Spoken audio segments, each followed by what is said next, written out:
আসসালামু আলাইকুম এভরিওয়ান, আপনারা সবাই কেমন আছেন? আশা করি সবাই অনেক ভালো আছেন।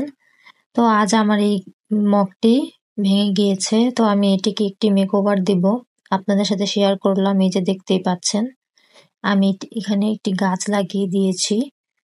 তো প্রথমে আমি একটি টেপ নিয়েছি। তো এই টেপগুলা লাইব্রেরিতে পাবেন আপনারা। এগুলা হচ্ছে কাগজের টেপ। তো এখানে পেন্টিং করলে না সুন্দর লাগে। আর অন্য টিপগুলোতে ইউজ করলে সেখানে রংটা বসতে চায় না। তাই আমি লাইব্রেরি থেকে এটি কিনে এনেছি। পিছনে ভাঙা জায়গাটা জোড়ানোর জন্য আমি এটি ইউজ করেছি। তারপর আমি আবার এই মগটার সমান করে আবার টিপটা কেটে তারপরে ফিক্স করে দিয়েছি। তো আমার এখানে ডাবল করে দিলাম, কারণ আমি চাইনি যে লেখাগুলো দেখা যাক। তার জন্য আমি লেখাগুলো এইভাবে ডেকে দিয়েছি। এই যে এখন আমি ব্লু কালারের একটি রং নিয়েছি। ফেব্রিক্স কালার হচ্ছে এগুলো।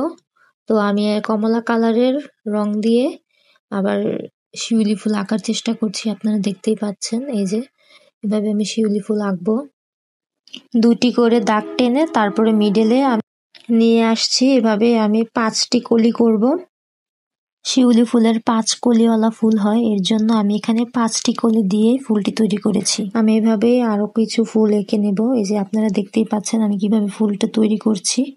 ফুলটি একদম সহজ। আমি কিন্তু আঁকাআঁকি তেমন পারি না, মাঝে মধ্যে একটু চেষ্টা করি মানে আঁকার জন্য, কিন্তু আমি অত ভালো করতে পারি না। আপনারা যারা শিউলি ফুল আঁকতে পারেন, যারা পেন্টিং এ ভালো, তারা কিন্তু আরো সুন্দর করে ফুলটা এঁকে নেবেন।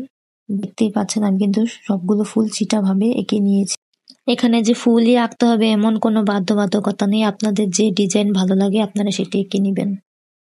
লাল রং দিয়ে একটি ডট এঁকে নিব, এতে করে ফুলের যেই কলিটা সেটা দেখা যাবে।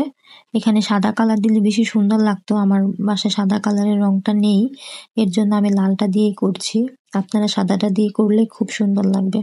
আপনারা চাইলে এখানে আরো অন্য রকমের আইডিয়া বা অন্য রকমের ফুল আপনারা এখানে ইউজ করতে পারেন, বা একটি গাছ খুব সুন্দর লাগবে একটি গাছ আঁকলে।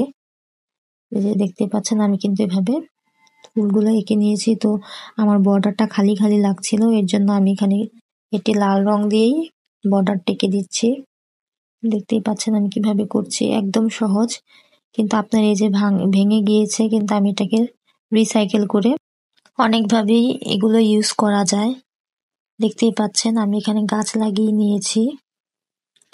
ঘরকে গাছ দিয়ে সাজালে দেখতে খুব সুন্দর লাগে। আমি এর জন্য এখানে একটি ক্যাকটাস গাছ লাগিয়ে নিয়েছি, যে দেখতেই পাচ্ছেন।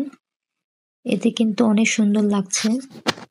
আশা করছি আমার ভিডিওটি আপনাদের কাছে ভালো লেগেছে। ভালো লাগলে একটি লাইক দিয়ে আমার পাশেই থাকবেন। আসসালামু আলাইকুম।